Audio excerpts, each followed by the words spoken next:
Hello बच्चों, आज हम आ गए हैं क्लास 10th साइंस का केमिकल रिएक्शन एंड इक्वेशंस का लेक्चर नंबर 3 लेके। जैसा कि आप लोग को याद होगा, लेक्चर नंबर 2 में हमने तुम्हें लास्ट कॉम्बिनेशन रिएक्शन के बारे में सब कुछ बताया था। आज इस लेक्चर में हम रिएक्शन नंबर 2 या टाइप ऑफ रिएक्शन नंबर 2 जिसको डीकंपोजिशन रिएक्शन कहते हैं उसकी तरफ चलेंगे बच्चों। आइए बच्चों कंटिन्यू करते हैं। हमारा दूसरा नंबर का जो टाइप ऑफ रिएक्शन है जो हमने अब डिस्कस करना है, जिसका नाम है बच्चों डीकंपोजिशन। डीकंपोजिशन डीकंपोजिशन रिएक्शन, इसको आज हम डिस्कस करने वाले हैं बहुत अच्छे से। ठीक है ना। ये सबसे लेंदी रिएक्शंस में से एक है, मतलब इसमें सबसे ज्यादा लिखना होता है हम लोगों ने, और इससे सवाल भी काफी ज्यादा बोर्ड में आते हैं। ठीक है। अच्छा, कॉम्बिनेशन में हमने बताया था, कॉम्बिनेशन मतलब जुड़ना होता है जब कभी भी दो या दो से ज्यादा चीजें जुड़ेंगी और एक सिंगल प्रोडक्ट बनाएगी तो उसको हमने कॉम्बिनेशन बोला था। डीकंपोजिशन बच्चों बिल्कुल उसका उल्टा होता है। कहते हैं यहां कोई सिंगल रिएक्टेंट दो या दो से ज्यादा कंस्टिट्यूएंट प्रोडक्ट, कंस्टिट्यूएंट मतलब जिससे वो सिंगल चीज बनी है उसमें जो जो चीजें हैं उसी के हिस्सों में उसके प्रोडक्ट्स में टूटेगा। ठीक है। तो मैंने कहा डीकंपोजिशन की अगर डेफिनेशन लिखनी है तो मैंने कहा सच केमिकल रिएक्शन इन विच, ये एक ऐसी केमिकल रिएक्शन होती है, सच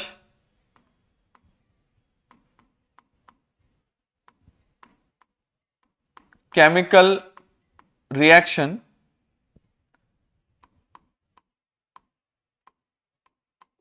इन which a single reactant, a single, शर्त है बच्चों रिएक्टेंट सिंगल होता है इसमें, अ सिंगल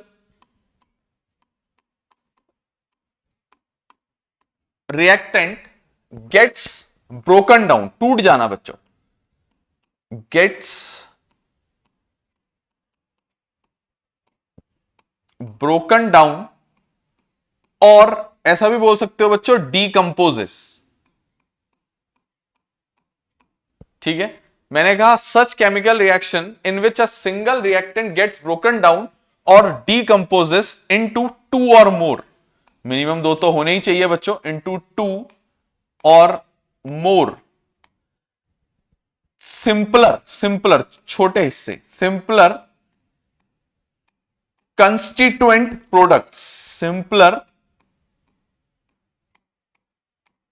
कंस्टिट्यूएंट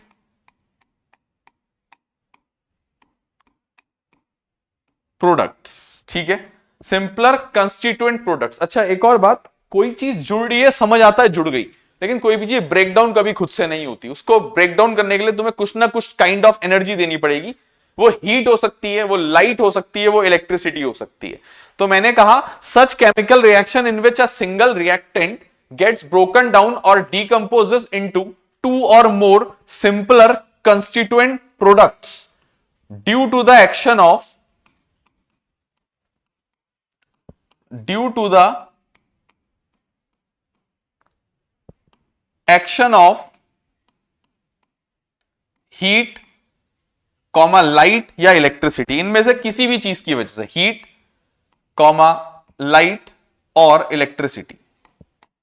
ठीक है। हीट कॉमा लाइट और इलेक्ट्रिसिटी, इसको कहते हैं बच्चों डीकंपोजिशन रिएक्शन। ठीक है ना, हीट लाइट और इलेक्ट्रिसिटी। अच्छा, आप मेरी बात बहुत ही ध्यान से सुनोगे, बहुत ही ध्यान से सुनोगे। पहली शर्त है बच्चों सिंगल रिएक्टेंट होना चाहिए। दूसरी शर्त है बच्चों टू और मोर प्रोडक्ट्स होने चाहिए। ये मेरी दूसरी दो शर्तें हैं इसको होने के लिए तुम्हारे सामने। ठीक है। अब मेरी बात सुनो, ये यहां पे फर्दर तीन कैटेगरीज में डिवाइड होगा क्योंकि हीट लाइट और इलेक्ट्रिसिटी की वजह से डीकंपोजिशन हो रहा है। तो मैं इसका ए पार्ट लिखने जा रहा हूं दूसरी रिएक्शन का। बच्चों ए पार्ट होता है थर्मल, ए पार्ट होता है थर्मल डीकंपोजिशन, थर्मल डीकंपोजिशन। मैंने कहा जब कभी भी decomposition, whenever decomposition occurs due to the action of heat, उसको कहते हैं बच्चों थर्मल डीकंपोजिशन। क्या कहते हैं उसको? Thermal decomposition. मैंने कहा whenever decomposition occurs, when ever decomposition occurs due to the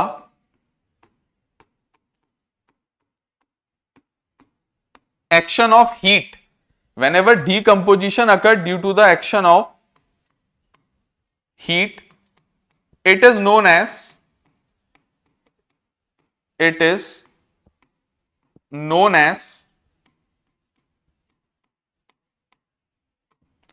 thermal decomposition. इसको क्या कहते हैं बच्चों?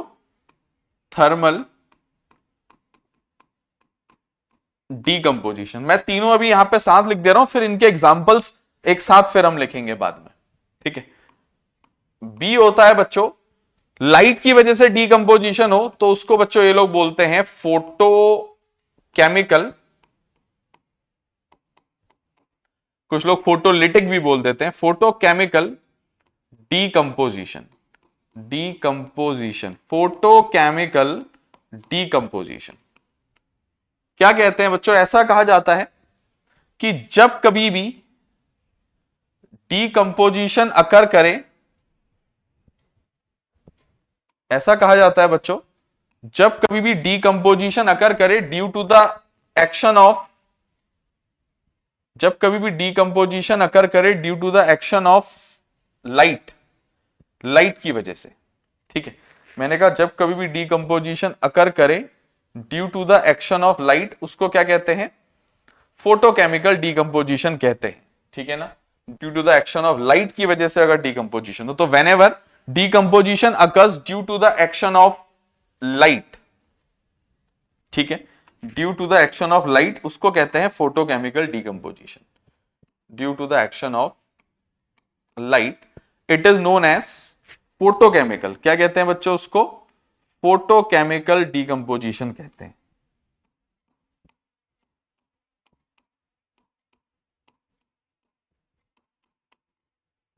फोटोकेमिकल डीकंपोजिशन कहते हैं बच्चों. आप लोग के सामने मैंने दूसरी डेफिनेशन भी लिख दी है. अच्छा, अगर डीकंपोजिशन की वजह इलेक्ट्रिसिटी हो जाए, कौन हो जाए? इलेक्ट्रिसिटी, लाइट, बिजली वाली लाइट. लाइट, ये तो लाइट रोशनी वाली है, उजाले वाली. सी. मैंने कहा अगली होती है इलेक्ट्रोलिटिक,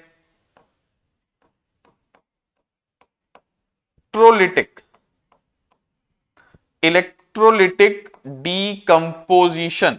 इलेक्ट्रोलिटिक डीकंपोजिशन अगर मैं बात करूं तो मैंने कहा ये वो डीकंपोजिशन होता है जो कि अकर करता है due to the action of electricity. बच्चों, इलेक्ट्रिसिटी की वजह से होने वाले डीकंपोजिशन कहते हैं ये लोग. ठीक है. तो मैं लिख देता हूं बच्चों, मैं लिख देता हूं. देखो मैंने 1 मिनट में लिख दिया बस. मैंने कहा whenever decomposition occurs due to the action of electricity, action of electricity,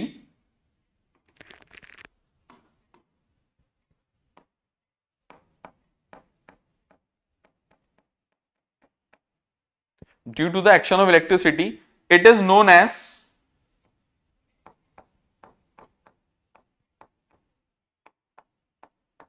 electrolytic decomposition. उसको क्या बोलते हैं बच्चों? Electrolytic decomposition. तो हमने जान लिया कि थर्मल डीकंपोजिशन क्या होता है, फोटोकेमिकल डीकंपोजिशन क्या होता है, फिर हमने लास्ट जान लिया इलेक्ट्रोलिटिक डीकंपोजिशन क्या होता है. तो तीनों तरीके के डीकंपोजिशन होते क्या हैं ये जान लिए. अब एक एक करके इनको थोड़ा और डिटेल में विद अलोंग विद एग्जांपल्स हम लोग अब डिस्कस करने वाले हैं. शुरुआत करते हैं बच्चों थर्मल डीकंपोजिशन से. ठीक है बच्चों, तब तक please pause the video to note it down. Next slide में, नेक्स्ट पेज में करेंगे, क्योंकि एक साथ यहां पे लिखेंगे फिर अगले पेज में वो डिवाइड हो जाता है इधर उधर. तो एक जगह पे लिखें तो समझना भी आसान रहता है.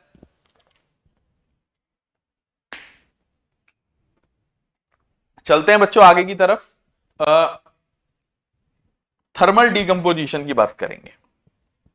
ठीक है, बात करेंगे अच्छे से डिटेल में.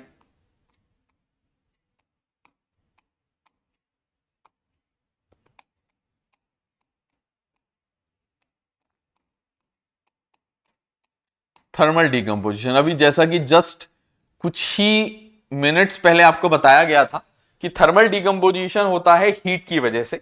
तो इसके एग्जाम्पल नंबर 1 की तरफ सीधा चलते हैं बच्चों. इसमें जो हमने पढ़ना है एग्जाम्पल नंबर 1. मैंने कहा काम करते हैं, कैल्शियम कार्बोनेट ले लेते हैं CaCO3. अच्छा, अगर किसी बच्चे को जानना है कैल्शियम कार्बोनेट CaCO3 कैसे होता है, जैसा कि हमने तुम्हें लेक्चर नंबर 1 में आयंस के बारे में बताया था कि कैल्शियम 2 पॉजिटिव होता है, ठीक है, कार्बोनेट है तो CO3 होता है कार्बोनेट, 2 नेगेटिव, दोनों जुड़ते हैं CaCO3 बना लेते हैं, 2 पॉजिटिव 2 नेगेटिव, न्यूट्रल हो जाता है, कंपाउंड बन जाता है। क्लियर, चेक कर लो, ठीक है। अगर वैलेंसीज दोनों के चार्ज सेम नहीं होते तो मैं क्रॉस वैलेंसी मेथड लगा देता इस पे, ठीक है ना। मैंने क्या किया, कैल्शियम कार्बोनेट लिया और इसको हीट किया। ये ट्राइंगल जो होता है ये हीट का सिंबल होता है केमिस्ट्री में, जिसको हम इस एरो के ऊपर लगाते हैं, इसका मतलब है मैं इसको हीट कर रहा हूं बच्चों। मैंने कहा ये ब्रेक डाउन कर जाएगा CaO कैल्शियम ऑक्साइड में प्लस CO2 गैस में, कार्बन डाइऑक्साइड गैस में। मैंने कहा ये ब्रेक डाउन कर जाएगा कैल्शियम ऑक्साइड में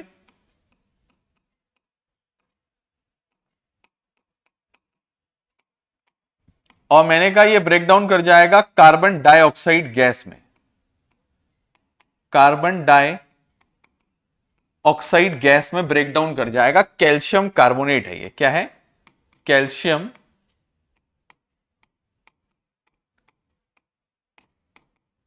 कैल्शियम कार्बोनेट है ये, ठीक है ना। मैंने कहा एक बार बैलेंसिंग चेक कर लेते हैं, क्या ये बैलेंस है। मैंने कहा एक कैल्शियम एक कैल्शियम, मैंने कहा एक कार्बन एक कार्बन, मैंने कहा 3 ऑक्सीजन, मैंने कहा 2 और 1 3 ऑक्सीजन।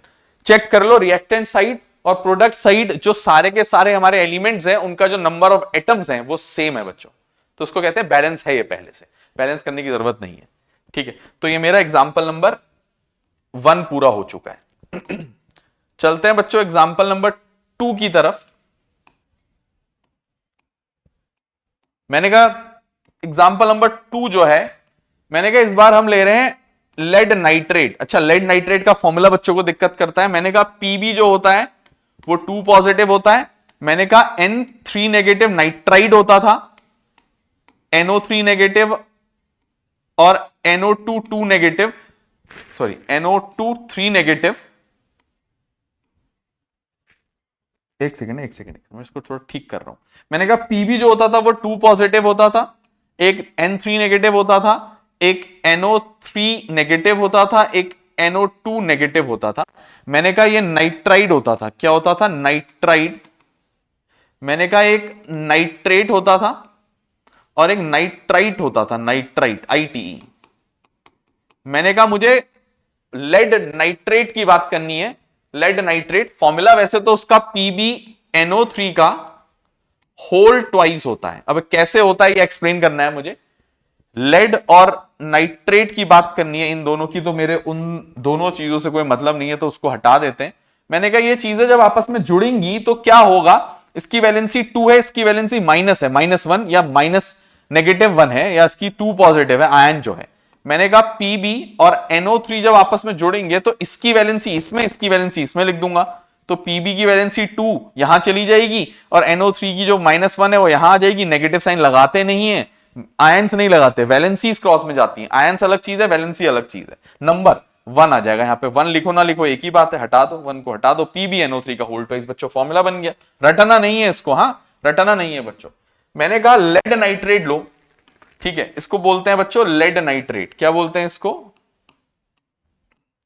Lead nitrate. एक काम करो बच्चों, एक टेस्ट ट्यूब में लेड नाइट्रेट ले लो जो कि कलरलेस सॉल्यूशन होता है। सॉल्यूशन है ये, कलरलेस, कलरलेस होता है लेड नाइट्रेट, कलरलेस सॉल्यूशन है ये, ठीक है। मैंने कहा लेड नाइट्रेट ले लो और लेड नाइट्रेट को पकड़ के कर दो बच्चों हीट।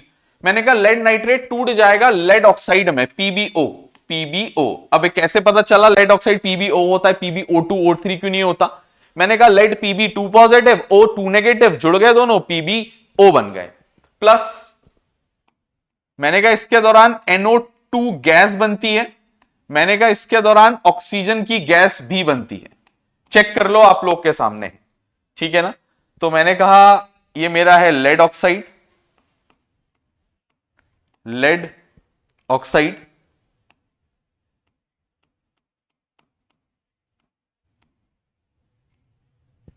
मैंने कहा यह है नाइट्रोजन डाइऑक्साइड गैस, नाइट्रोजन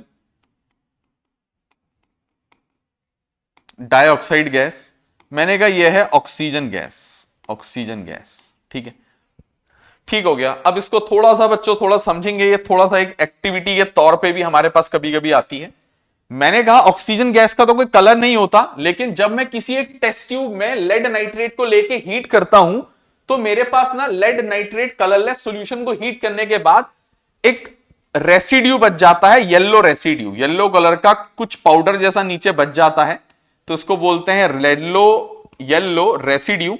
और मैंने कहा NO2 गैस की ब्राउन फ्यूम्स बनती हैं बच्चों, मैंने कहा NO2 गैस की ना ब्राउन फ्यूम्स बनती हैं बच्चों इस रिएक्शन के दौरान, NO2 गैस की ब्राउन फ्यूम्स बनती हैं इस रिएक्शन के दौरान, बनाते हैं अभी।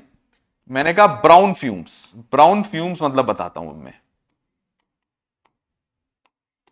ठीक है। ब्राउन फ्यूम, मैंने कहा मैंने एक टेस्ट ट्यूब लिया, टेस्ट ट्यूब में कलरलेस सॉल्यूशन डाला था लेड नाइट्रेट का, इसको हीट करा, रख के हीट करा तो मैंने देखा रिएक्शन होने लगी, अंदर कुछ ना कुछ मैंने ऑब्जर्व किया, तो मैंने देखा नीचे लास्ट में येलो कलर का लेड ऑक्साइड का रेसिड्यू या येलो कलर का रेसिड्यू बच गया।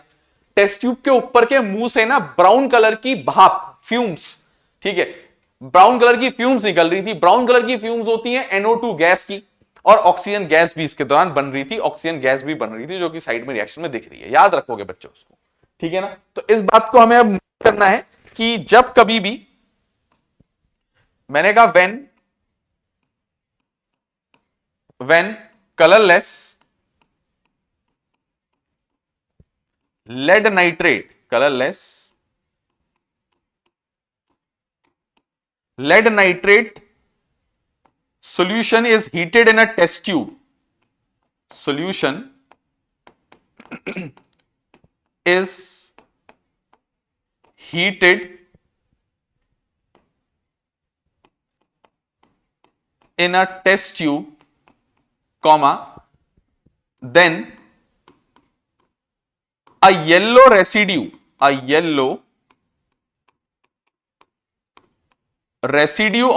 lead oxide, yellow residue of lead oxide, comma, brown fumes of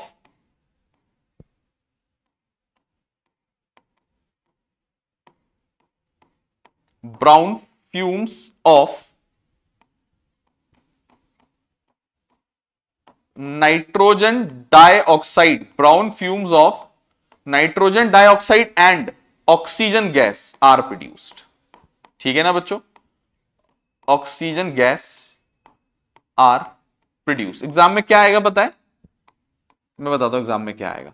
exam में या तो ये आएगा कि क्या ऑब्जर्व करते हो जब लेड नाइट्रेट सॉल्यूशन को हीट करोगे, तुम बोलोगे जब हम लेड नाइट्रेट सॉल्यूशन को हीट करेंगे तो ऐसा कुछ ये होगा, सब कुछ तीन चीजें बनेंगी, इसका येलो रेसिड्यू बचेगा, इसके ब्राउन फ्यूम्स और NO2 गैस बनेगी। उस NO2 गैस का कोई हमारे आसपास NO2 नहीं, O2 गैस का कोई कलर नहीं होता, हम हमारे आसपास कितनी ऑक्सीजन, देखो मेरे आगे ऑक्सीजन है, कोई कलर है गैस का, नहीं है। उसके बाद उसमें ये रिएक्शन चिपका दूंगा मैं, बात खत्म, ठीक है। अच्छा इसकी बैलेंसिंग चेक कर लेंगे बच्चों, यहां पे इसकी बैलेंसिंग चेक करना बनता है। एक लेड NO3 का होल ट्वाइस है तो N भी 2 है बच्चों, तो यहां तो N एक ही है, मैंने इसको बैलेंस करने के लिए इसके आगे 2 लिख दिया, सही लिखा, फिर इसके आगे 2 लगा दिया। मैंने कहा ऑक्सीजन यहां पे है 3 2 6, अब यहां चेक किया, मैंने कहा 2 2 4 5 6 और ये तो 7 हो गए जी, मैंने कहा ये तो 7 हो गए, तो गड़बड़ हो जाएगा, ऐसा करने से तो गड़बड़ हो जाएगा ना, 7 हो गए, तो 7 को मैं कर देता हूं बच्चों 8, किसी तरीके से कर दिया मैंने 7 को 8, ये ट्वाइस ऑक्सीजन कर दिया। अब मैं एक बार इसको फिर से चेक करूंगा दोबारा से, जब भी कुछ लिख दो नंबर ना दोबारा एक बार रीचेक कर लो, उससे बिगड़ता है बच्चों क्योंकि काम। एक लेड, अब तो यहां तो 2 लेड हो गए, मैंने कहा इसके आगे भी मुझे अब 2 लगाना पड़ जाएगा यार, मैंने कहा 2 लेड, अब मैंने कहा नाइट्रोजन, मैंने कहा 2 यहां थे, 2 यहां हो गए तो 4 हो गए, तो इसके आगे बच्चों मिटा के 4 लगाना पड़ेगा, अब नाइट्रोजन 4 हो गए, क्योंकि मैंने कहा लगा देंगे, दिक्कत क्या है, 4 नाइट्रोजन हो गए। मैंने कहा ऑक्सीजन हो गए 3 2 6 6 2 12, O3 2 बार है, ट्वाइस है, तो 3 2 6, और इस पूरे का भी ट्वाइस है तो 6 2 12, अब 12 हो गए इस साइड, 12 वहां देखते हैं, मैंने कहा 2 तो ये हैं प्लस, मैंने कहा 4 2 8 तो ये हैं प्लस, मैंने कहा 2 तो वो हैं, 8 2 10 2 12, यहां भी 12 हो गए बच्चों, ठीक है। मैंने कहा यहां भी 12 हो गए, मैंने कहा ये रिएक्शन बैलेंस हो गई है, मैंने जब यहां पे 2 वहां पे 2 वहां पे 4 लगाया, O2 के आगे कुछ नहीं लगाना है, मैंने कहा ये बैलेंस हो गई है, ठीक है। अच्छा इसके बारे में अगर यार आप लोग मेरे को बताने देते हो तो मैं एक बात बताऊंगा, ये मेरी इंपॉर्टेंट है थोड़ी, ठीक है, मैं इसको इंपॉर्टेंट मानता हूं बच्चों, मैं इसको इंपॉर्टेंट मानता हूं, ठीक है ना। तो बच्चों ये हो गया। अब एग्जाम्पल नंबर 3 की तरफ चलते हैं, ठीक है। मैंने कहा अब एग्जाम्पल नंबर 3 की तरफ चलते हैं, थोड़ा सा ध्यान से देखोगे। मैंने कहा इस बार हम फेरस सल्फेट क्रिस्टल को हीट करने वाले हैं। एक काम करें, अगले स्लाइड में लिखेंगे बच्चों, यहां पे ना इतनी जगह मेरे को थोड़ा इसमें फेरस सल्फेट क्रिस्टल में ना रिएक्शन भी दो दो लिखनी है, क्योंकि मैं अगले स्लाइड में लिखूंगा। तब तक इतना नोट कर लो बच्चों, please pause the video to note it down. इसको नोट कर लो बच्चों, ठीक है बच्चों, please pause the video to note it down.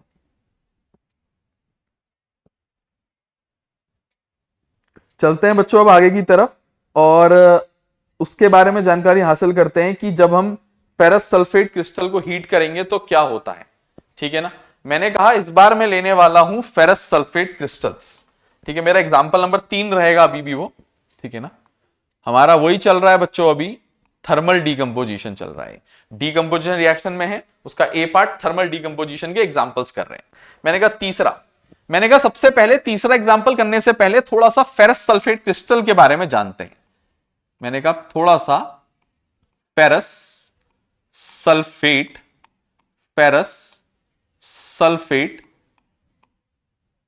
Crystal के बारे में जानते हैं। मैंने कहा ये क्या होता है, ये तो समझाओ जी हमें, मैं तो पता ही नहीं है ना यार फेरस सल्फेट क्रिस्टल के बारे में, तुम्हें कैसे पता होगा, हमने कभी बताया ही नहीं। मैंने कहा फेरस सल्फेट को अगर समझूं तो फेरस समझ में आता है 2 पॉजिटिव वाला, क्योंकि आयरन की 2 वैलेंसी होती है, 2 पॉजिटिव और 3 पॉजिटिव। छोटी वाली को फेरस कहते हैं, बड़ी वाली को फेरिक कहते हैं, तो हटा दो बड़ी वाली को, तो क्या करना है उसका यहां पे। सल्फेट मैंने कहा SO4 होता है 2 नेगेटिव। सल्फेट क्या होता है बच्चों, SO4। SO4 क्या होता है, हमेशा 2 नेगेटिव होता है बच्चों, SO4 2 नेगेटिव होता है, ठीक है ना। SO4 2 नेगेटिव होता है। मैंने कहा ये दोनों आपस में जुड़ जाएंगे, फेरस सल्फेट बन जाएगा FeSO4, फेरस सल्फेट बन जाएगा FeSO4, ठीक है, ठीक हो गया। फेरस सल्फेट की बात क्लियर है। क्रिस्टल क्या है बच्चों, क्रिस्टल मैंने कहा FeSO4 जो है ये फेरस सल्फेट है, अभी ये एनहाइड्रस है, इसमें ड्राई है, ड्राई सूखा हुआ, इसमें थोड़ा सा पानी मिला दो। अच्छा, हर एक सॉल्ट, ये FeSO4 एक सॉल्ट है, हर एक सॉल्ट की खासियत होती है कि वो फिक्स्ड नंबर ऑफ पानी के मॉलिक्यूल एब्जॉर्ब कर लेता है और बन जाता है क्रिस्टल। किस फॉर्म में बन जाता है, क्रिस्टल फॉर्म में।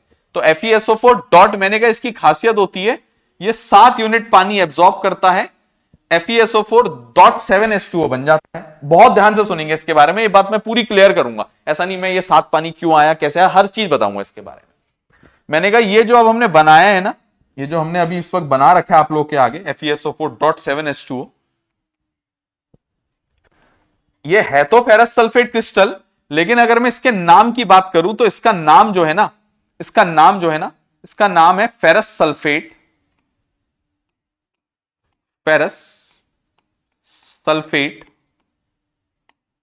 हेप्टा। 5 मतलब होता है हेप्टा, और पानी मतलब है 7, तो हाइड्रेट, हेप्टा हाइड्रेट। मैंने कहा इसका नाम है फेरस सल्फेट हेप्टाहाइड्रेट, इस कंपाउंड का नाम है ferrous sulphate heptahydrate. This is also known as ferrous sulphate crystal. इसके अगर मैं कलर की बात करूं, मैंने कहा फेरस सल्फेट हेप्टाहाइड्रेट जो होता है, FeSO4 का कलर होता है ग्रीन कलर के क्रिस्टल्स होते हैं, ग्रीन क्रिस्टल्स होते हैं इसके, ग्रीन क्रिस्टल्स होते हैं, ठीक है, इसके ग्रीन क्रिस्टल्स होते हैं। अच्छा, मैंने कहा इस कंपाउंड के अंदर अगर मैं बात करूं FeSO4.7H2O, अगर इसको मैं खोल के रख दूं तो इसके बारे में एक बार बताता हूं कि ये FeSO4 तो मेरा इसके अंदर सॉल्ट है, क्या है ये, सॉल्ट है, और जो पीछे से 7 यूनिट पानी जुड़ा है ना, ये FeSO4 की खासियत है, वो 7 जोड़ता है। जैसे कॉपर है ना, कॉपर सल्फेट होता है तो 5 यूनिट पानी जोड़ता है अपने साथ। वो ये कैसे, क्या बताता हूं। मैंने कहा पीछे से जो 7 यूनिट पानी लिखा है, यह है वाटर ऑफ क्रिस्टलाइजेशन, इसको केमिस्ट्री में बोलते हैं वाटर ऑफ क्रिस्टलाइजेशन। इसका मतलब क्या है गुरुजी, इसका मतलब क्या है सर, आपने बताया नहीं कभी ये बताएंगे बच्चों, एसिड बेसिस में होता है वैसे ही। इसको इधर लेके आते हैं बच्चों, एग्जाम्पल को मारो अभी गोली, एग्जाम्पल तो हम बाद में लिख लेंगे ना, पहले तो मेन चीज ये है। ठीक है, मैंने कहा पहले तो मेन चीज है फेरस सल्फेट के क्रिस्टल के बारे में तुम्हें सब खोल के अच्छे से समझा देना। ठीक है, सब अच्छे से समझा देना, तो मेरा उद्देश्य वही है। तो मैं इसको एज अ नोट यहां पे लिख दूंगा, सब क्लियर हो जाएगा आप लोगों को, ये नोट हो जाएगा मेरे लिए, अब कोई दिक्कत नहीं है मुझे। 2 मिनट एक्स्ट्रा लग जाएं, लेकिन बात अंडरस्टूड वाली करनी चाहिए हमेशा। ठीक है, कोई दिक्कत नहीं है 2 मिनट एक्स्ट्रा लगाने में किसी भी टॉपिक पे।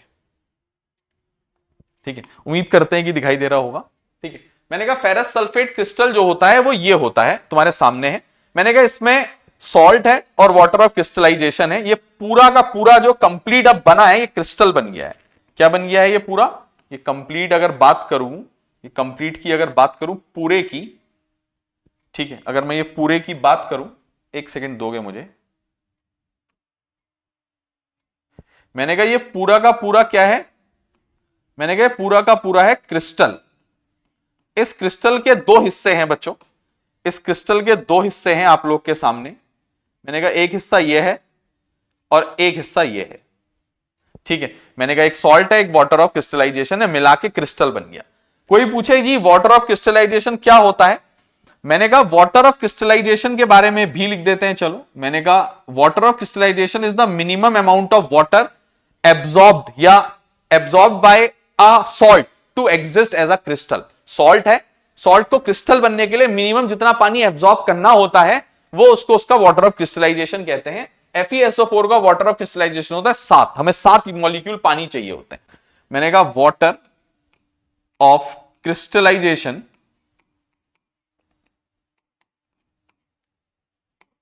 इज द मिनिमम, मैंने कहा water of crystallisation is the minimum amount of water required by a salt molecule, water required by a salt molecule। बच्चों जैसे ना, मैं एक बात क्लियर करूं, ये हिस्सा मेरे कोर्स में ऐसे लिखने को नहीं आएगा कभी। हमारे लिए मुद्दा नीचे एग्जांपल 3 ही है, लेकिन उसको समझने के लिए, ये थोड़ा सा इजी करने के लिए ये चीज पढ़ाई जा रही है। तो water of crystallisation is the minimum amount of water required by a salt molecule to exist as a crystal, to exist as a crystal. मैंने कहा वाटर ऑफ क्रिस्टलाइजेशन जो होता है वो मिनिमम अमाउंट ऑफ पानी होता है जो एक सॉल्ट मॉलिक्यूल को चाहिए होता है to exist as a crystal. इसकी डेफिनेशन ये रही बच्चों, ये रही। ठीक है, इसकी डेफिनेशन ये रही। मैंने कहा वाटर ऑफ क्रिस्टलाइजेशन एक मिनिमम अमाउंट ऑफ पानी होता है जो एक सॉल्ट मॉलिक्यूल को चाहिए होता है क्रिस्टल फॉर्म में एग्जिस्ट करने के लिए। बस कंप्लीट हो गया ये नोट। ठीक है, इसको थोड़ा छोटा कर लेते हैं अब, क्योंकि ये जगह बहुत ले रहा है। ठीक है, थोड़ा छोटा करके इसको एडजस्ट कर लेते हैं अपने यहां पे, और इसको एज अ बॉक्स में डाल के कवर कर लेते हैं, और नीचे हम लोग एग्जाम्पल इसको कंप्लीट करने लगते हैं। ठीक है, ये है मेरी कहानी पूरी कंप्लीट, मैंने आपके सामने रख दी है। ठीक है ना, पूरी कर दी है। ठीक है ना, ये नोट पूरा हो गया है। अब चलते हैं बच्चों हम अपने एग्जाम्पल नंबर 3 की तरफ। क्या होता है? मैंने कहा मैंने ये ग्रीन कलर के फेरस सल्फेट क्रिस्टल लिए, मैंने ग्रीन कलर के FeSO4 के क्रिस्टल लिए .7H2O। जब मैं FeSO4 के क्रिस्टल को हीट करूंगा, जो कि ग्रीन कलर के होते हैं, किस कलर के होते हैं? यह है ferrous sulphate heptahydrate, also known as short में ferrous sulphate crystals, ferrous sulphate crystals कहते हैं इनको। ठीक है ना, मैंने फेरस सल्फेट क्रिस्टल को लिया और उनको क्या कर दिया? हीट कर दिया। फेरस सल्फेट क्रिस्टल को हीट करने से सबसे पहले, देखो सॉल्ट को छोड़ दो, सबसे पहले उसमें रखा पानी उड़ जाता है बच्चों। पहले होता और भी है, हीट करने का मतलब होता है हम हीट करते रहे उसको। मैंने फेरस, अभी बताऊंगा मैंने फेरस सल्फेट क्रिस्टल लिया, उसको हीट किया, सबसे पहले क्या हुआ? FeSO4 अलग हो गया, प्लस 7 यूनिट पानी अलग हो गया, और 7 यूनिट पानी जो है बच्चों वो इवेपोरेट कर गया। मैंने एरो ऊपर को लगा दिया, मतलब इवेपोरेट कर गया है वो। ठीक है, इसको कहते हैं फेरस सल्फेट, लेकिन ये एनहाइड्रस है। एनहाइड्रस मतलब सूखा हुआ एनहाइड्रस फेरस सल्फेट है, एनहाइड्रस फेरस सल्फेट है। ये क्या है बच्चों? एनहाइड्रस फेरस सल्फेट है।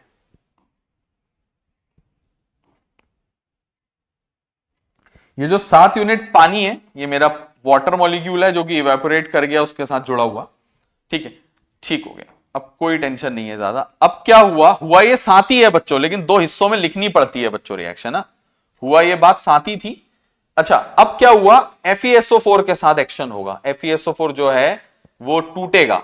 ये वही रिएक्शन चल रही है, ये एक ही बार में हुआ है। मैं लिखूंगा ये नहीं कि पहले पानी उड़ा ये हुआ, नहीं। मैं लिखूंगा, मैं एक टेस्ट ट्यूब में फेरस सल्फेट क्रिस्टल को लूंगा, हीट करूंगा तो सीधे भाई ये हो जाएगा। मेरा मतलब नहीं है पानी से, पानी पहले उड़ेगा नहीं। हम तो लास्ट ऑब्जर्वेशन नोटिस करेंगे ना कि हीट करने के बाद क्या हुआ। मैंने FeSO4 को लिया, हीट करा, मैंने कहा आयरन का ऑक्साइड बन जाएगा। मैंने कहा Fe2O3 बनेगा। इसको कहते हैं आयरन थर्ड ऑक्साइड। क्या कहते हैं इसको? आयरन थर्ड ऑक्साइड, या इसको कुछ लोग फेरिक ऑक्साइड भी कहते हैं। ये बड़ी वाली वैलेंसी वाला है ना, छोटी वाली तो FeO होता है। याद है बच्चों, लास्ट लेक्चर में हमने, तुम्हें नहीं देखा है तो लास्ट लेक्चर जरूर देखना, उसमें ऑक्साइड्स ऑफ आयरन के बारे में एक बहुत अच्छी बातें टॉपिक हमने इंट्रोड्यूस किया था वहां। फेरिक ऑक्साइड, या कुछ लोग इसको कुछ लोग आयरन थर्ड ऑक्साइड भी बोलते हैं। आयरन वैलेंसी, क्योंकि उसमें आयरन की 3 होती है तो आयरन थर्ड ऑक्साइड भी बोलते हैं। प्लस कहते हैं इसके दौरान SO2 गैस बनेगी, प्लस कहते हैं इसके दौरान SO3 गैस भी बनेगी। ये 3 चीजें बच्चों इसके दौरान बनती हैं। अच्छा, अगर मैं बताऊं तुम लोगों को, Fe2O3 जो ये फेरिक ऑक्साइड बना है, जिसको मैंने मिक्स्ड आयरन का थर्ड ऑक्साइड बोला है, इसके दोनों इसी के नाम है। ठीक है, मैंने कहा इसके बारे में अगर मैं तुम्हें एक बात बताऊं तो ये एक ब्राउन कलर का रेसिड्यू बच जाता है बच्चों। रेडिश ब्राउन बोल लो या ब्राउन बोल लो, तो ब्राउन रेसिड्यू बच जाता है नीचे। ठीक है ना? मैं थोड़ा इसको भी छोटा भी करूंगा बच्चों। हाँ, ये थोड़ा बहुत ज्यादा जगह घेर रहा है, मेरे को जगह भी बनानी पड़ेगी। ठीक है, ठीक है ना? एक काम करते हैं, जगह बनाने का एक आइडिया है हमारे पास। कैसे पूछो? बना देते हैं जगह। देखो, ट्रस्ट रखो हम पे, ठीक है ना? भरोसा तो रखना पड़ेगा जी, आपको हम पे, हमें आप पे। सुनोगे बच्चों, ये जो डिनोशन है ना, इसको उधर शिफ्ट कर देते हैं, वहां जगह तो है ही हमारे पास।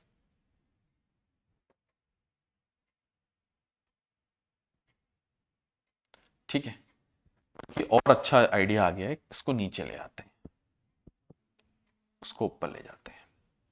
देखो, जगह भी बचेगी, हमारे काम भी हो जाएंगे, आपका काम भी बन जाएगा, और सही नोट्स भी बन जाएंगे हमारे। ये लो जी, ये मैंने वाटर ऑफ क्रिस्टलाइजेशन की डेफिनेशन भी साथ में अटैच कर दी है। सही, कोई दिक्कत तो नहीं? वाटर ऑफ क्रिस्टलाइजेशन की डेफिनेशन भी साथ में अटैच कर दी है।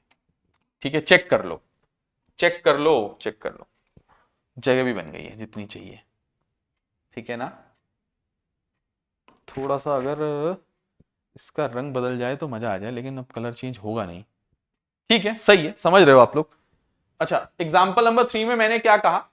मैंने कहा एक रेसिड्यू बच जाएगा ब्राउन या रेडिश ब्राउन कलर का। ये रेडिश ब्राउन रेसिड्यू है। क्या है ये? मैंने कहा ये क्या है? Reddish brown, reddish brown residue है। अच्छा, एक और बात इसमें मैंने तुम्हें नोटेबल बात लिखवानी है। मैंने कहा ये जो SO2 गैस बनी है ना, इसकी वजह से a strong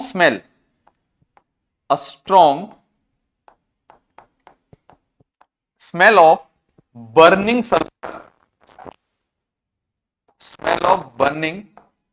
sulphur is observed due to the formation of SO2 gas. अभी बताऊंगा। Due to the formation of SO2 gas. अब बताता हूं क्या हुआ। मैंने कहा मैंने एक टेस्ट ट्यूब में ग्रीन कलर के फेरस सल्फेट क्रिस्टल्स लिए। मैंने एक टेस्ट ट्यूब में ग्रीन कलर के फेरस सल्फेट क्रिस्टल लिए और उसको हीट करा। मैंने नोटिस किया उसको हीट करने से एक रेडिश ब्राउन कलर का रेसिड्यू बना of ferric oxide, SO2 gas और SO3 गैस भी बनी। SO2 गैस बनने की वजह से strong smell of burning sulphur, जब सल्फर जलता है ना बच्चों, उसकी एक स्ट्रॉन्ग स्मेल होती है। हर कंपाउंड के जलने की अलग अलग स्मेल होती है, पहचानते हैं लेबोरेटरी वाले लोग।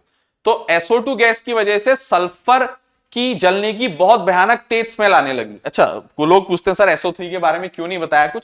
पहली बात तो किताब में लिखा नहीं है क्या होता है इसकी वजह से, और इसकी वजह से कोई स्मेल आती नहीं है। Strong smell of burning sulphur SO2 gas की वजह से ही आती है।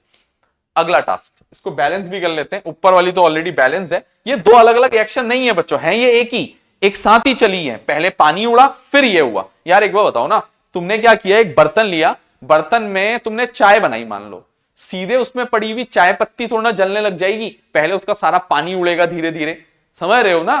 पहले पानी उड़ेगा, पानी उड़ने के बाद वो सूखेगा, फिर वो जलना स्टार्ट हो जाएगा। यही होता है, यहां भी यही होता है बच्चों, पहले पानी उड़ गया फिर आगे की प्रोसेस स्टार्ट हुई। अब लेकिन अब तुमसे कोई पूछे क्या हुआ, तुम कहोगे चाय जल गई। चाय जल गई मतलब चाय पत्ती है, उसमें जो भी तुमने चीज डाली तो वही तो जली, पानी थोड़ी ना जला होगा उसमें डाला हुआ, पानी तो उड़ गया। ये ऐसा थोड़ा ना एक्सप्लेन करोगे कि मैंने गर्म करने रखा फिर पानी उड़ा फिर चाय पत्ती जली, नहीं, तुम बोलोगे चाय जल गई। यही बोला मैंने, जब मैंने इसको हीट किया तो ये हुआ जी, ये तीन चीजें हुई मेरी नजर में तो ये तीन चीजें हुई। बात क्लियर है? उम्मीद करते हैं बात क्लियर होगी, होनी चाहिए वैसे तो, ठीक है, होनी चाहिए, कुछ बहुत इतनी भयानक IIT लेवल की बात नहीं है ये, ठीक है ना, बहुत बड़ी भयानक बात नहीं बताई हमने, ठीक है, बहुत बड़ी बात नहीं बताई हमने। सुनोगे बच्चों ध्यान से, ठीक है, तुम लोगों के लिए हम बेस्ट पॉसिबल नोट्स बनाने की कोशिश करते हैं ताकि बिल्कुल किसी को कोई दिक्कत कभी ना आए, ठीक है, थोड़ा ध्यान दोगे बच्चों तो सब समझ में आएगा, ठीक है ना, ठीक है ना, ठीक है ना, ठीक है ना, ठीक है, ठीक है, ठीक है। चलो भाई, अब बात सुनोगे। मैंने कहा अब ये बात कहानी जो अभी बोली ये लिख देते हैं, ठीक है, मैंने कहा लिख देते हैं। मैंने कहा व्हेन ग्रीन कलर्ड, थोड़ा एडजस्ट करना पड़ेगा, मैंने कहा when green coloured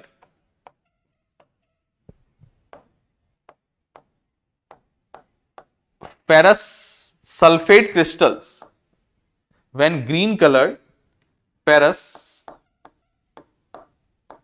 sulfate crystals are heated in a test tube, comma, then a reddish brown residue, a reddish brown residue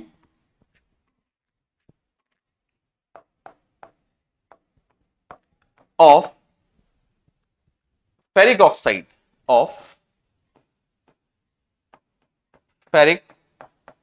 oxide जिसको हम लोग Fe2O3 कहते हैं, कॉमा SO2 गैस, SO2 बल्कि लिख देता हूं sulphur dioxide gas, comma sulphur dioxide gas, अभी बैलेंस करूंगा बच्चों उसको, and sulphur trioxide gas are produced, sulphur trioxide gas are produced.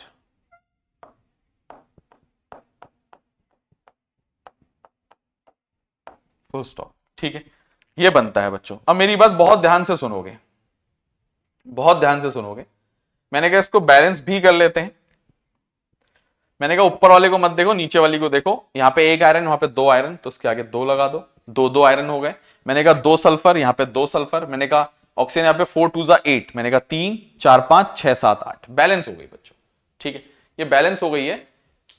जब भी हम ग्रीन कलर के फेरस सल्फेट क्रिस्टल को हीट करते हैं टेस्ट ट्यूब में, तो एक रेडिश ब्राउन कलर का रेसिड्यू बचता है जो कि फेरिक ऑक्साइड या आयरन थर्ड ऑक्साइड का होता है, सल्फर डाइऑक्साइड गैस बनती है और सल्फर ट्राइऑक्साइड गैस बनती है। मैंने कहा अ strong smell of burning sulphur, एक इसमें भी ऐड कर लेते हैं, a strong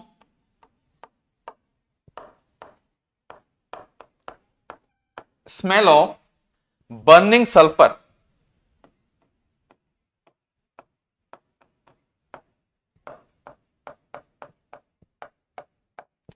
is also observed is also observed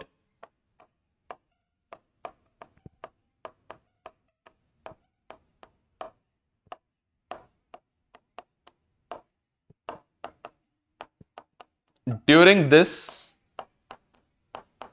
reaction. ठीक है ना, ये भी एक एक्टिविटी टाइप की है हमारे सिलेबस की और इंपॉर्टेंट है बच्चों, इंपॉर्टेंट है, मजाक की बात नहीं है, ये भी इंपॉर्टेंट है। ठीक है, ऊपर का हिस्सा ये बस तुम्हें जानना था, हमने बता दिया। तो बच्चों please pause the video, please pause the video to note it down.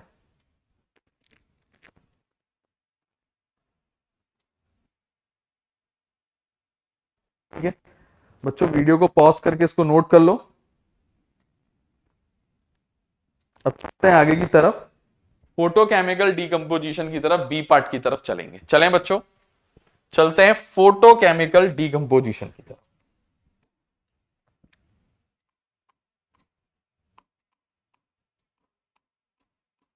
Photo chemical decomposition, photochemical decomposition की तरफ चलते हैं। मैंने कहा सीधे एग्जांपल की बात करते हैं। मैं इसमें दो एग्जांपल लिखूंगा और उनके बारे में एक खास बात भी बताऊंगा। मैंने कहा एक तो मैंने सिल्वर क्लोराइड ले लिया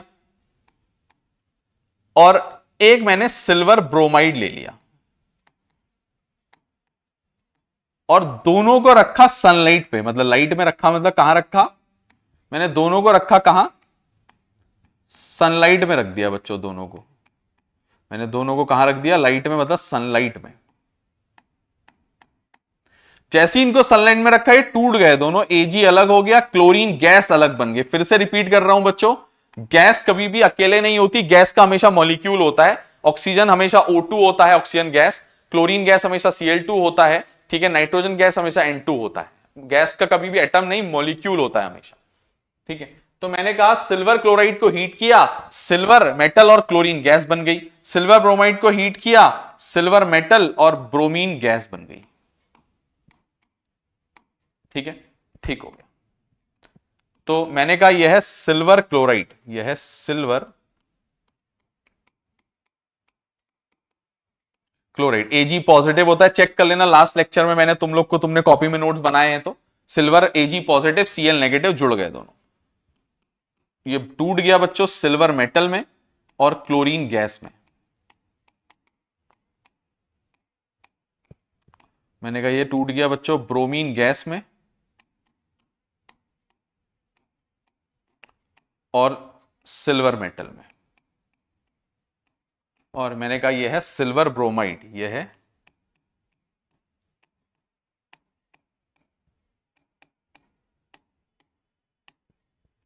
सिल्वर ब्रोमाइड में टूट गया, चेक कर लो। अच्छा, इन दोनों रिएक्शन के बारे में एक खास बात हमें लिखनी ही पड़ेगी, हम अपने आप को रोक नहीं पाएंगे उस बात से।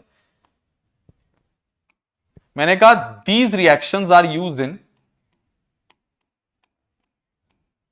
मैंने कहा these reactions are used in black and white photography. मतलब बताता हूं,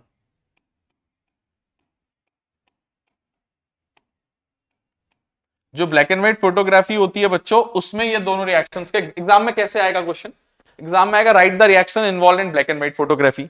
दोनों लिख दोगे, एक भी लिख सकते हो, वैसे दोनों लिख दोगे। अगर एग्जाम में क्वेश्चन आएगा, देखो जनरली इससे क्या क्वेश्चन आता है, एनसीईआरटी का क्वेश्चन है, right one example each of decomposition reaction, एक एक example each of decomposition reaction in which energy supplied in the form of heat. Heat में तुम ये लिखो, ये लिखो या ये लिखो। मैं रास्ता बता रहा हूं, पहली या दूसरी वाली लिखना। ठीक है, हीट तुम उसमें क्या करोगे, एक एक एग्जांपल तीनों का लिखना है, हीट हेडिंग डालोगे, हीट में लिख दोगे ये या ये, दोनों में से एक। फिर लाइट में हेडिंग डालोगे, जब तुम लाइट लिखोगे हेडिंग लाइट डाल के या ये लिख देना, ये लिख देना। फिर इलेक्ट्रिसिटी, वो मैं अभी लिखाने जा रहा हूं। ठीक, तो मैंने कहा ये मेरा कंप्लीट हो गया है। हमारा फोटोकेमिकल डिकम्पोजिशन। अब चलते हैं बच्चों सी पार्ट की तरफ। सी पार्ट है बच्चों इलेक्ट्रोलिटिक डिकम्पोजिशन।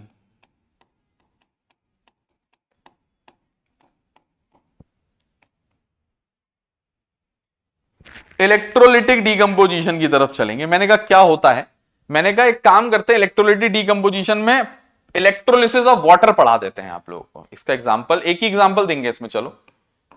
और इसमें बहुत इंपॉर्टेंट है, ये भी बहुत इंपॉर्टेंट है बच्चों, ठीक है, ये भी बहुत इंपॉर्टेंट है, ये भी बहुत इंपॉर्टेंट। टाइप्स ऑफ रिएक्शन में डीकंपोजिशन रिएक्शन सबसे ज्यादा इंपॉर्टेंट होता है, उसके तीनों पार्ट्स इंपॉर्टेंट होते हैं, एबीसी, ठीक है ना। मैंने कहा इलेक्ट्रोलिटिक डीकंपोजिशन ऑफ वाटर या इलेक्ट्रोलिसिस ऑफ वाटर, मतलब पानी से इलेक्ट्रिसिटी पास कराना, इलेक्ट्रोलिसिस ऑफ वाटर। मैं बताता हूं क्या होता है जब तुम पानी से इलेक्ट्रिसिटी पास कराते हो। मैंने कहा एक काम करो, पानी ले लो,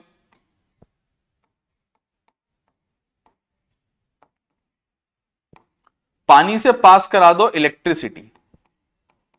किसी भी लिक्विड से इलेक्ट्रिसिटी पास कराने को इलेक्ट्रोलिसिस कहते हैं, ठीक है, ये कहलाएगा इलेक्ट्रोलिसिस। प्रोसेस को बोलते हैं इलेक्ट्रोलिसिस। मैंने नोटिस किया जब पानी से इलेक्ट्रिसिटी पास कराई, पानी ब्रेक डाउन कर जाता है, टूट जाता है हाइड्रोजन गैस और ऑक्सीजन गैस में। पानी टूट जाता है हाइड्रोजन गैस और ऑक्सीजन गैस में, ठीक है। मैंने कहा पानी टूट जाता है हाइड्रोजन गैस में और ऑक्सीजन गैस में। पानी लिया, पानी से इलेक्ट्रिसिटी पास कराई, उसको बोल दिया इलेक्ट्रोलिसिस। मैंने कहा एक बन गया मेरा हाइड्रोजन गैस और एक बन गया मेरा ऑक्सीजन गैस, एक बन गया मेरा ऑक्सीजन गैस। चेक कर लो, तुम्हारे सामने ही बना है, ठीक है। अच्छा जी, अच्छा जी, अच्छा जी, अच्छा जी। सवाल क्या आता है, इसको बैलेंस कर दें, इसको बैलेंस कर दें, इनको भी बैलेंस कर देते हैं। एक सिल्वर, एक सिल्वर, एक क्लोरीन, दो क्लोरीन, इसके आगे दो लगाया, दो लगाने के चक्कर से सिल्वर के आगे भी दो लगाना पड़ेगा। सेम चीज यहां करूंगा, ये बैलेंस हो गई होगी, ठीक है। अब आप लोग चेक करो, मेरे को याद रहता है तो मैं झट से बैलेंस कर दिया। यहां दो पानी, यहां दो, दो हाइड्रोजन, दो हाइड्रोजन, एक ऑक्सीजन, दो ऑक्सीजन, इसके आगे दो लगाना पड़ेगा। चार हाइड्रोजन हो गए, इसके आगे भी दो लगाना पड़ेगा। देखो जब मैंने पानी का इलेक्ट्रोलिसिस किया तो मेरा हाइड्रोजन गैस और ऑक्सीजन गैस का रेशियो, मतलब हाइड्रोजन गैस 2 यूनिट बनी, ऑक्सीजन 1O2, आगे नंबर 1 है, कुछ नहीं है आगे, 1 है मतलब, तो 2:1 में बनी। मैंने कहा इसमें हाइड्रोजन गैस का रेशियो और ऑक्सीजन गैस का रेशियो इक्वल टू 2:1 बनता है कुल मिला के, ठीक है। तो एग्जाम में क्वेश्चन आता है, why is the amount of one gas produced the double during electrolysis of water, name the gas. Exam में क्वेश्चन आता है, एक गैस दुगनी बनती है इलेक्ट्रोलिसिस के दौरान, एक गैस दुगनी बनती है इलेक्ट्रोलिसिस के दौरान, और वो गैस कौन सी होती है। मैंने कहा during electrolysis of water hydrogen gas is produced twice of oxygen gas. अच्छा क्यों, क्यों, मेन है वजह, मेन है वजह। मैंने कहा अगर H2O की बात करूं तो इसके अंदर हाइड्रोजन रेशियो ऑक्सीजन अगर चेक करूं तो वो भी तो 2:1 है, चेक करो। मैंने कहा H2O के अंदर हाइड्रोजन रेशियो ऑक्सीजन 2:1 है, और इस रिएक्शन में हाइड्रोजन और ऑक्सीजन गैस का रेशियो 2:1 है, इसी वजह से। ये वजह है बच्चों, पानी में 2:1 में हाइड्रोजन और ऑक्सीजन होते हैं, इसीलिए हाइड्रोजन गैस दुगनी बनती है। मैंने कहा ड्यूरिंग इलेक्ट्रोलिसिस, लिख देता हूं ये बात को, बहुत इंपॉर्टेंट है ये बात भी। मैंने कहा during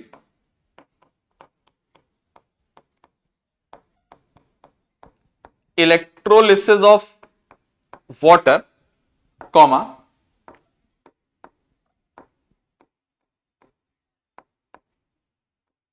hydrogen gas is produced, hydrogen gas is produced twice of oxygen gas because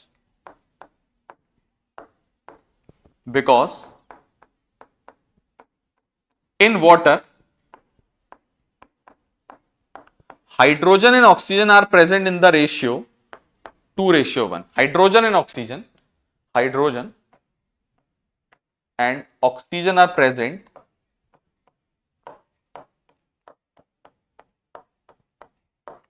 in the ratio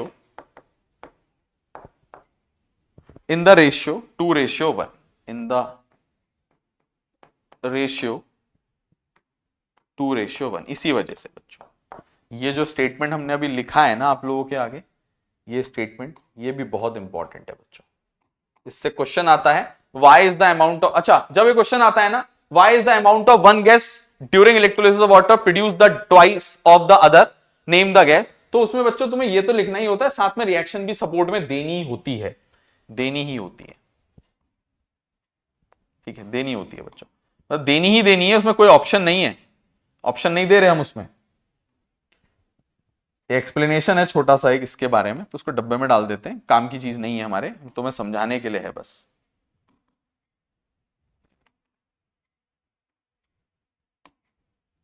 इससे रिलेटेड है बच्चों, इससे रिलेटेड है, ठीक है। तो बच्चों please pause the video to note it down, please pause the video to note it down. कर लिया बच्चों सबने, कर लिया बच्चों सबने। अब हमारी एक बात सुनो बच्चों, ये हमारा सेकेंड टाइप ऑफ रिएक्शन आज पूरा हुआ है, डीकंपोजिशन रिएक्शन, जिसमें हमने थर्मल डीकंपोजिशन के बारे में तुम्हें सब कुछ बता दिया, फोटोकेमिकल डीकंपोजिशन के बारे में सब कुछ बता दिया, और इलेक्ट्रोलिटिक डीकंपोजिशन के बारे में सब कुछ बता दिया, ठीक है। इसके बाद डिस्प्लेसमेंट, डबल डिस्प्लेसमेंट, ठीक है। अब बाकी रिएक्शन में बहुत टाइम नहीं लगता, थोड़ा टाइम डिस्प्लेसमेंट में लगेगा, बाकी फिर तेजी से एकदम हो जाएंगी, ठीक है ना।